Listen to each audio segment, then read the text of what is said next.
Three things I wish I had considered prior to getting a breast augmentation. And I'm speaking as someone who's had to have the surgery more than once because it didn't pan out for me the first time. I learned a number of things along the way. It's been a learning experience. So if you are considering a first-time surgery, or if you're seeking a revision because you too have complications that you'd like to resolve, you're going to want to watch and save this video. So just to show you, I had my first surgery in 2019. Up here is my total before. This was, I think, a couple weeks after surgery. And this is actually what they ended up looking like. Safe to say I had a number of complications that needed to be corrected. A couple of years later, I had them redone, and I want to show you the difference with both set of implants in the same dress, both before and after with the second surgeon. Obviously, they were a little fresh in that last photo, but this is what they ended up looking like a couple of years later. If you're interested in learning more about that process, the surgery, both in the OR as well as the recovery, I shared a lot of really insightful information on Instagram. I have a whole breast augmentation highlight as well as a reel that I've pinned to my profile, as well as a full vlog on YouTube that you can check out. So these are the things that I wish that I knew prior to going in for my first surgery, because let me tell you, if you have a first surgery that does not pan out well, a revision case is a lot more complicated, tissues are a lot more compromised, and it becomes much more difficult to get the results that you want. Number one, get the internal bra the first time. So the internal bra really is what it sounds like. It's a technique that basically builds an internal support system on the inside of your body, both laterally as well as vertically.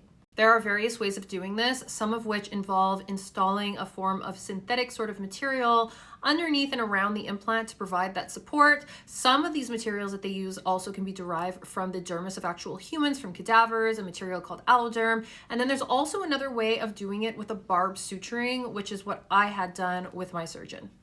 Now, the reason why I say that everyone should get the internal bra is honestly because it is the best thing that you can do to provide the support that you need in the long term for the weight of these implants, and especially true if you plan on going with large implants. Bottoming out is actually really common because a lot of people's tissues can't support the natural weight of the implants, especially in the long run, and especially in fighting against the forces of gravity, especially as we age and our tissues tend to lose elasticity. A lot of the time, over extended periods of time, these implants have a tendency to shift either vertically or laterally as well on the sides, and the internal bra will basically secure your result in the long term. There might be an added cost to the surgery, but when you really amortize that over the long-term lifespan of the implants, it's really worth it. My second surgeon actually will not perform a single surgery without the internal bra because it's honestly that effective and avoids the need for a lot of revisions. And for all my ladies who want that upper pull fullness and that really nice cleavage, the internal bra is going to get you that. The second tip that I have for you is to select a surgeon who specializes in complex revisions. Yes, even if it's your first surgery. Many people make the mistake of, say, going to a facial or a hand surgeon for their breasts because they do a number of them throughout the week, but you need to make sure that you are in the best of hands should ever there be anything, because even if you're the best surgeon in the world, the nature of the procedure itself has these inherent risks that can't be mitigated, and everyone has the potential of experiencing complications. So the question is, are you in the best of hands should ever those complications arise? Are you in the best hands to fix it? Not only that, but some anatomies are just a lot more complicated than others, and some of these things will only be revealed once you're open on the table. And you really need a surgeon who is going to be able to handle those things. It's much easier to provide beautiful results on a patient who has an easier anatomy to work with, and keep in mind the photos that you're seeing on a surgeon's page are always going to be their success cases. But some patients like myself have anatomies that are much more difficult to work with. I learned that my pectoral muscles were extremely hard to work with and extremely tight, but even more so, the shape of my thorax is much more rare. So most women have a flat thorax. I actually have a thorax that is in the shape of a rooftop, which basically means that when you stick some kind of like implant on top, instead of lying flat, it's constantly fighting that gravitational force, which makes things a lot more difficult. My surgeon has seen a handful of them in his practice over the years. Thankfully, it wasn't the first time that he's seen this, and he knew how to handle it and also how to make the right implant selection for someone like me. Leading me to point number 3, I wish that I knew going into the first surgery that there were different levels of cohesivity of implants to select from.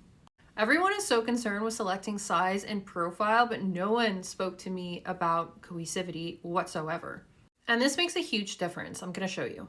So the more cohesive an implant is, basically the more dense and the more firm that it is. And the more firm that an implant is, the more it's going to retain its upper pull fullness when standing. So if you want to have a nice cleavage and more upper pull volume compared to lower pull, you're going to want to go with a more cohesive implant that is going to keep a little bit more of that round shape.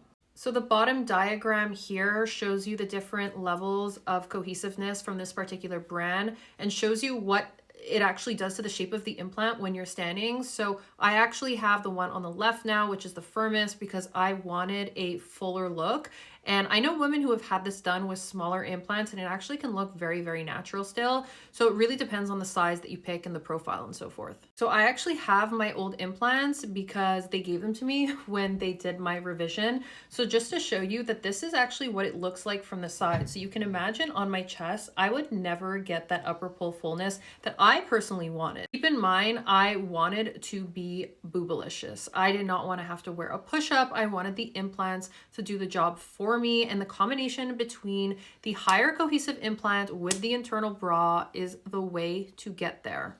This was never going to cut it, and I wish that I knew that there were other options prior to the first surgery. There's so much more I can talk on this experience. It was definitely a live and learn. So if you have any questions, definitely drop them below. And if you're seeking an amazing surgeon, definitely go see my second surgeon, Dr. Benoit LeBlanc, located in Montreal, Quebec. It's literally the best. I sent in girls from Montreal, across Canada, from the States. Trust me, especially if you have a complex revision to be done, he's the person to go and see.